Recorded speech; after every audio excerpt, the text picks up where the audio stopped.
Aujourd'hui, nous allons voir Adobe Premiere Pro, qui est un programme qui fait partie de la suite Adobe au même titre que Illustrator et Photoshop.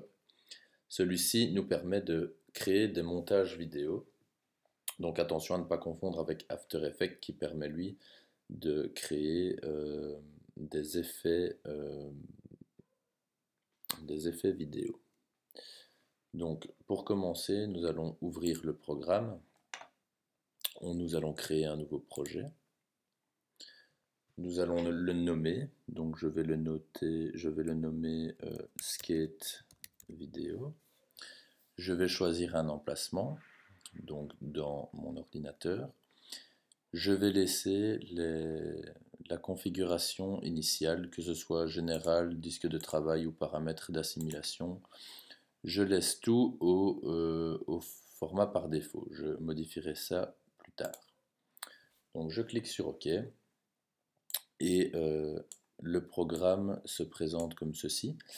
Un panneau avec un chutier où nous allons retrouver nos médias, plusieurs onglets pour explorer l'ordinateur, les effets également, donc ceux-ci sont les trois onglets qui vont nous servir. Ici le panneau de source avec également un onglet options d'effets. Ici le panneau de montage avec les outils à côté, donc si vous laissez votre souris sur l'outil, vous avez un explicatif. Et ensuite, le panneau de séquence. Alors, nous allons tout d'abord commencer par créer une séquence. Une séquence, cela va être la représentation en fait de notre vidéo. Donc nous allons travailler sur une séquence et nous allons importer des médias sur une séquence. Donc pour cela, très facilement, nous allons cliquer ici sur un nouvel élément, séquence. Alors, il y a différents formats préfigurés. Le PAL et le NTSC nous intéressent. Ce sont des formats standards, le PAL étant le format standard européen, le NTSC étant le format standard américain. Donc ce qui va changer entre les deux, ça va être la base de temps. Plus particulièrement, donc en Amérique, on va travailler en 37 images par seconde, alors qu'en Europe, on va travailler en 25 images par seconde. Donc, évidemment, nous allons travailler en images par seconde. On a également la taille de l'image qui va changer ici pour les formats standards. Alors nous, ce qui va nous intéresser, c'est le HDV, High Definition Video. Donc le PAL et le NTSC sont des formats où nous allons créer des vidéos pour les enregistrer ensuite sur DVD ou cassette, etc. Le HDV va nous servir pour travailler de manière numérique. Donc nous allons choisir le HDV 1080 trame de 25 images par seconde, d'accord. Nous allons travailler avec un taux d'échantillonnage audio à 48 kHz, donc qui est le minimum pour entendre correctement tous nos sons. Le petit souci, c'est que la taille de l'image par défaut est de 1440 par 1080 et nous voulons travailler en 1920 par 1080. Pour cela, donc, nous sélectionnons notre HDV 1080i25, nous allons dans Réglages et nous allons dans le mode montage personnalisé.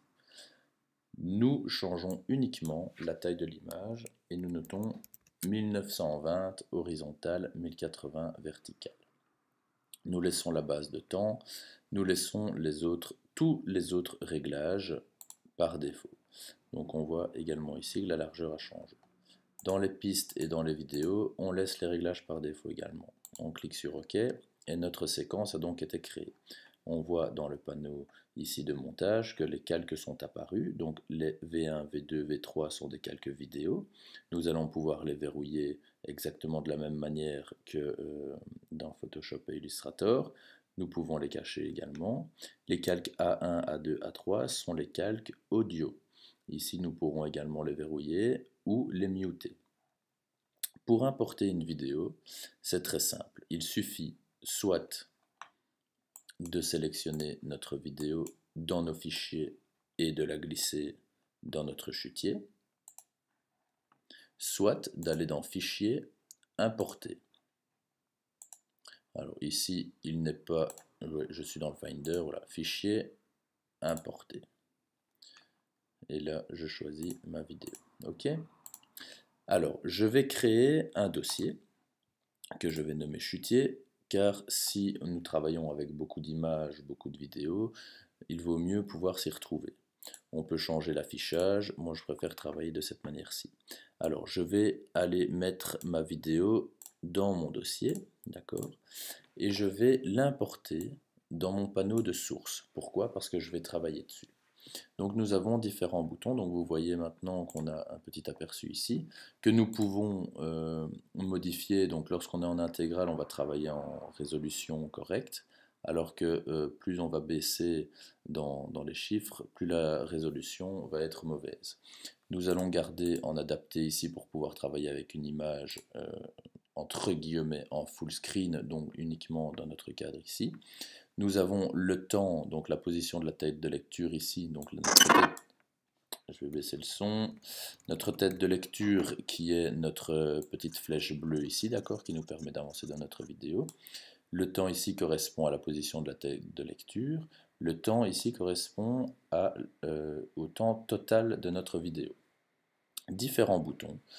Ajouter une marque, donc on va pouvoir placer des petits marqueurs sur notre vidéo, c'est-à-dire des endroits stratégiques.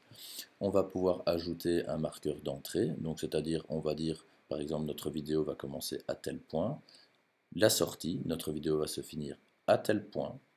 On va pouvoir atteindre l'entrée, donc lorsqu'on va cliquer ici, on va pouvoir directement placer la tête de lecture au marqueur d'entrée. Idem avec le marqueur de sortie, avec le bouton atteindre la sortie.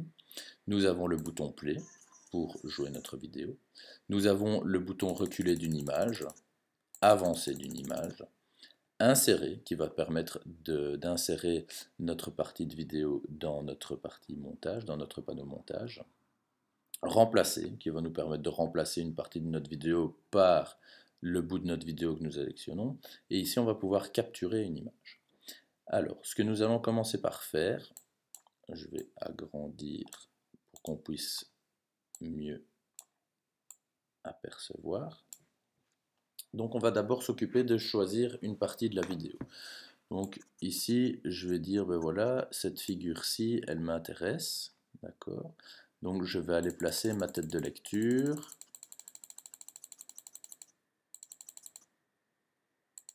Voilà, au début de la vidéo, et je vais placer un marqueur d'entrée. Je vais laisser déplacer ma tête de lecture jusqu'au moment où la vidéo se termine. Voilà, donc ici, et je vais y placer un marqueur de sortie.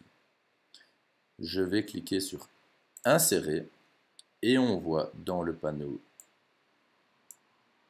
de montage. Alors pour zoomer, Alt et la molette de la souris, c'est comme dans Illustrator et Photoshop. Zoomer et dézoomer. J'ai donc ma partie de vidéo qui est apparue dans ma séquence de montage, dans mon panneau de montage, pardon. On peut apercevoir au-dessus également notre vidéo dans notre plan de montage. Alors je peux agrandir si j'ai envie ici pour avoir un meilleur aperçu.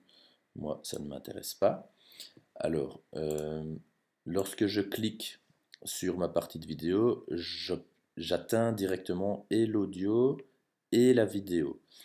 Pour pouvoir sélectionner l'un ou l'autre, je vais faire un clic droit et je vais rompre le lien. Voilà, maintenant je peux sélectionner soit ma vidéo, soit mon audio. Il est quand même important de savoir cela. Vous pouvez également supprimer par exemple l'audio, donc je sélectionne l'audio, j'appuie sur la touche supprimer, et vous pouvez importer une musique et mettre la musique sur votre vidéo si vous avez envie. Moi ici ça ne m'intéresse pas.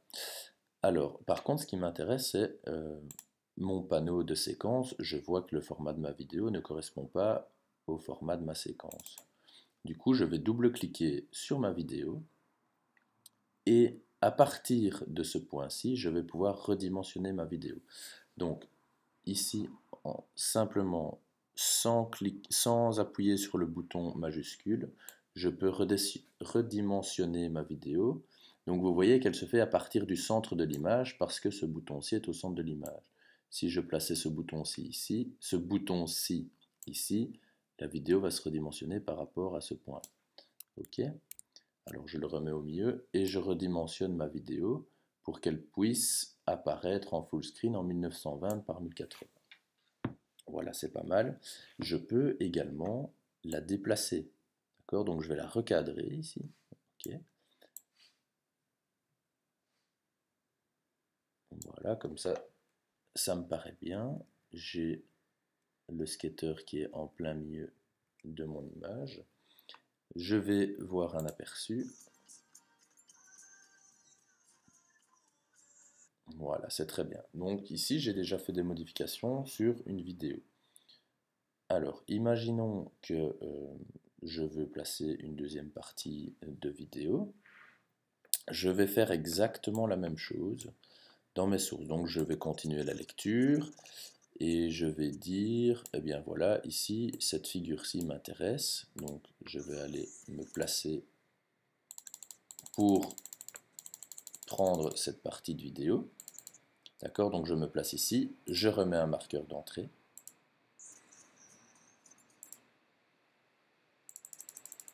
Je vais jusqu'au bout. Ah, il y a une deuxième séquence. Hop. Voilà, je place un marqueur de sortie et de nouveau j'insère ma vidéo. Donc je dézoome dans mon panneau de montage. Voilà, je vois mes deux vidéos qui sont maintenant l'une à côté de l'autre. Ok, donc petit aperçu. Je remets ma tête de lecture au début de ma vidéo. Je lis, je vais avoir le même souci. J'ai importé une deuxième partie de la vidéo, je vais devoir la redimensionner. Voilà, d'accord. Jusque-là, rien de bien compliqué. Je refais la même chose qu'avant, je redimensionne ma vidéo. Voilà.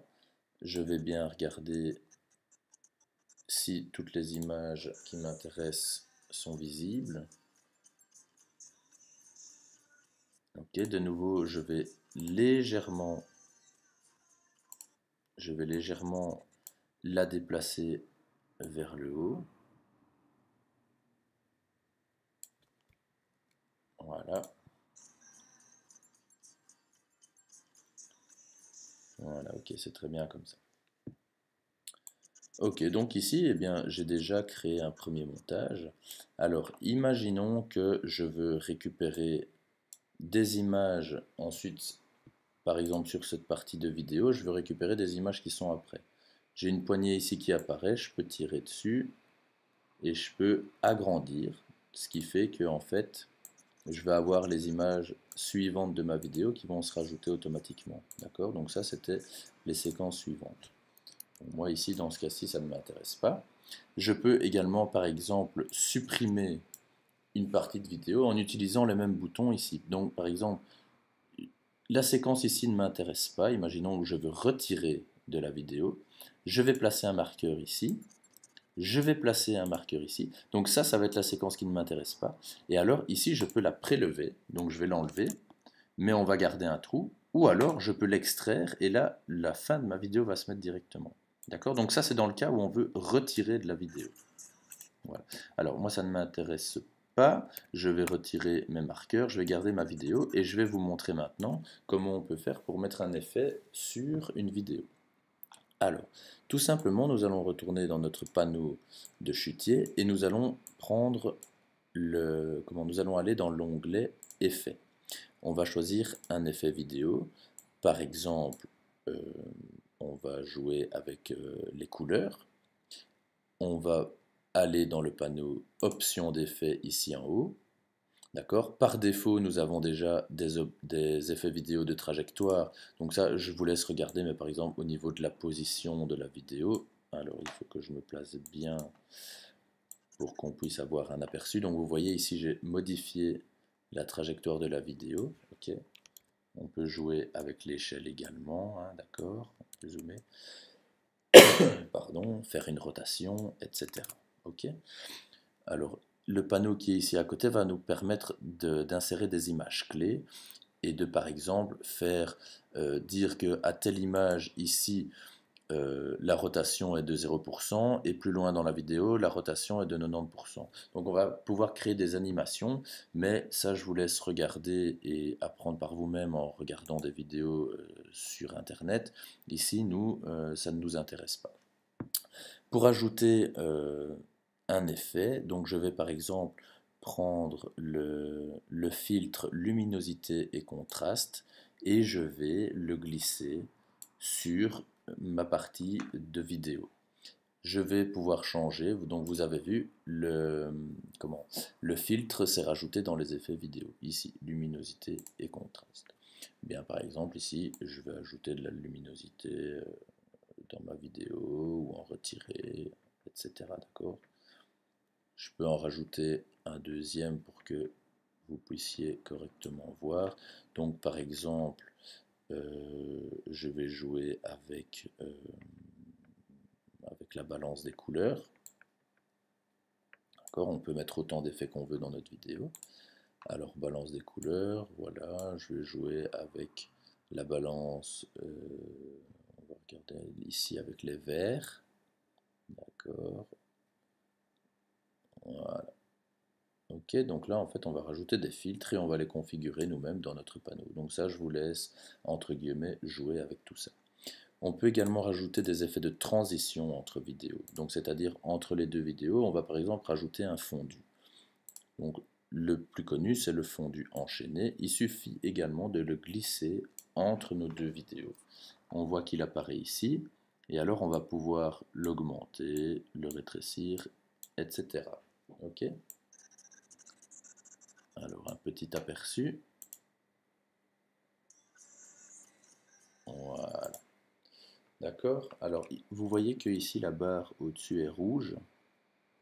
Ça veut dire que l'ordinateur a un peu plus de mal à calculer cette partie-ci. La partie en jaune, ça veut dire que c'est correct, il n'y a pas de souci. Mais lorsque vous rajoutez des filtres, des effets vidéo, des transitions, etc., l'ordinateur a d'office plus de mal à calculer tout ça. D'accord? Donc voici ma séquence que j'ai créée et je vais maintenant l'exporter. Donc pour cela, je vais aller dans Fichier, Exportation, Média.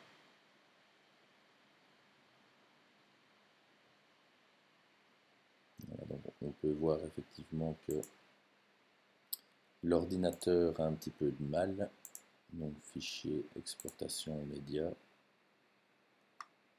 Voilà, il fallait peut-être sélectionner en fait le panneau de montage. Alors au niveau du format, je garde le format H264. Pourquoi? Parce que c'est le format MP4, c'est le plus répandu pour les vidéos sur internet. Dans la préconfiguration, je vais par contre mettre correspondance à la source avec un débit élevé. Je ne rajoute pas de commentaires, le nom de la sortie ça va, l'exportation vidéo et audio.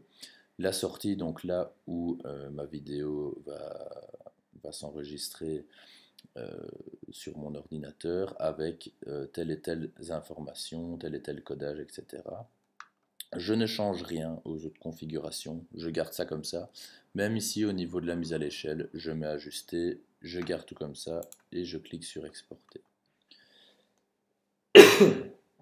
Donc l'ordinateur fait des calculs afin d'exporter ma séquence en MP4 et une fois que ce calcul sera fini, je vais retrouver ma vidéo dans les dossiers, dans le dossier que j'ai configuré donc tout au début de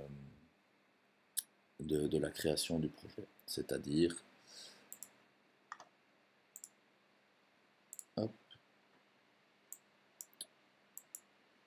dans mon dossier vidéo. Voilà, séquence 1.1.4. Et si je l'ouvre, voici ma vidéo.